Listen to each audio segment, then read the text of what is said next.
Horns up and welcome to a brand new episode of Headbanger's Kitchen. Do you like Chinese food? Well, I certainly do. Now, the funny thing about Chinese food is if you went to America, you'd get Chinese food that is different from what you'd get in the UK. And similarly, if you came to India, the Chinese food here is completely different. And the funny thing is, most of the people in China have never heard of the Chinese dishes that we make here in our country.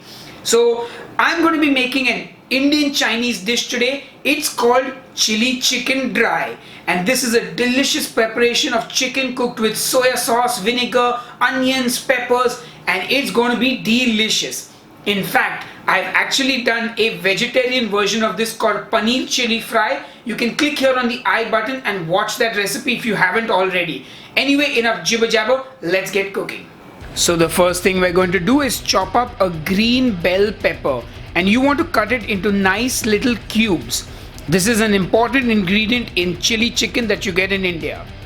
Once you've done that, it's time to cut up an onion. So you just want to cut it into chunks, and then you want to peel apart the onion skin. Basically, you want these nice cubes of onion, somewhat like what you would use when you do a shish kebab or any kind of kebab on the barbecue. Once that's done, we want to chop up some spring onion, and you want to separate the green part from the white and the middle part, because the green part is used for garnish right at the end, and we cook with the white and the middle part of it. Once that's done, it's time to chop up our chicken into nice little bite-sized pieces, and I'm using boneless chicken leg meat. You can use breast meat, but I would always recommend using dark meat when it comes to chicken for stir fries and other dishes, because chicken breast tends to dry out very quickly. Anyway, once that's done, it's time to marinate the chicken. So we're going to put our chicken in a bowl, and then we're going to season it with some salt, some fresh black pepper. I'm going to add in a touch of sesame oil, and this is more for flavor than anything else. Some white wine vinegar, about 10 mils of dark soya sauce, and about 10 mils of your favorite chili sauce. You can use any brand you like. Try and find one with a low sugar content. And then you want to give that all a good mix. And then you will just let your chicken marinate. Obviously, the longer the better, but about 20 minutes to 30 minutes should be more than sufficient. Now it's time to get our chicken cooking, and I'm using a wok for this. You can also use a frying pan, no problem. And I'm going to heat up some olive oil. You can of course use any cooking fat of your choice. Once that oil is nice and hot, I'm going to throw in some chopped up ginger and some chopped up garlic. And I'm just going to let this cook and get slowly caramelized.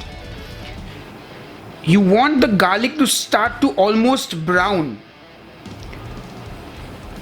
Now, as the garlic starts to brown, I'm going to throw in 2 de-seeded green chilies. You guys know I don't like spicy food, so even though this is chicken chili, I'm de-seeding and using 2 green chilies only. And then in goes our chicken. And of course, you want to give it all a good mix. Now, you want to make sure that you are cooking this on the highest heat possible, because most of the restaurants where you eat dishes like this, they cook it at a very high temperature. Now, we don't have those kind of stoves at home, so you got to make do with what you have. Anyway, make sure you mix that chicken around, make sure it's cooking nicely, and then it's time to add in our spring onion white and green part, our regular onions, and the green bell peppers, or capsicum as we say in India. And of course, you add these in about halfway through the cooking process, because remember, these will cook much quicker than the chicken. That's why you add them in more towards the end of the cooking process, depending on how crunchy you like them. Well, of course, make sure that you give everything a good mix. All those chicken juices cover the onions and the peppers, and all those flavors are melting in together, and you're getting a delicious chili chicken dish. If you've got some fancy wok tricks up your sleeve, make sure you flip that wok as well. Flip the chicken, actually, don't flip the wok. That's a really bad idea. Don't flip the wok, flip the chicken using the wok technique, the wok flip technique. And of course, guys, while cooking, the chicken is going to release its juices, and you will get almost like a gravy. Now, you can just eat it as it is with that sort of gravy or sauce, or you can reduce it down further till it becomes really thick and coats the chicken and the vegetables in it. I prefer to cook it down till the sauce is almost non-existent.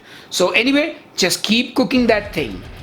And once the sauce has reduced down to the consistency that I am happy with, I'm going to just finish the dish with some spring onion greens. And of course, I'm going to give it a few more tosses in the wok because, well, I want everything to sort of incorporate together. And I want that spring onion green to get a bit of the heat from the pan and sort of wilt down, so to speak. Anyway, enough jibber jabber. Our chili chicken looks absolutely great and I can't wait to tuck into this. Anyway, so I guess it's time to taste. Alright folks, so it's time to taste the chili chicken and look who's joining us for the tasting. It's my dad, Mickey Makija. Yes, he's an actor. Guys, it's always happy to be back. And the fun part of living in a house where you have a chef, you get to taste some amazing food. Even after lunch, this stuff looks delicious to still eat. So there's a piece of chicken now. Yes. This is chili chicken, our Indian Chinese dish. The chicken's cooked. The chili is the actually capsicum flavor more than the typical Indian green chili. The one where you go, Really? I put 2 in this and I am finding it spicy. see that? That's the difference between a continental man and an Indian guy. Yeah, so despite de-seeding the chilies and putting only 2 of them, my mouth is still on fire, but it's a good kind of fire. It's not one that I'm going to complain about, but it is delicious. Come to think of it, that chili grows on you. I'm feeling the pressure now. See, now it's hitting you. Yeah, well, I didn't know it was a slow burn. Watch. Well, how is it though? It's amazing. It's a complete meal. That's the best part about it. You got greens, you got protein, you got everything. And sit with this plate in front of you and just finish it up. And there's no maida batter on it, that's the difference. Nothing. Anyway, my dad's given the chili chicken his seal of approval, and I will see you on the next episode of Headbanger's Kitchen. Cheers and keep cooking. True, guys. See you. Why don't I eat only one and talk? Why do I eat very thin pieces? I don't know.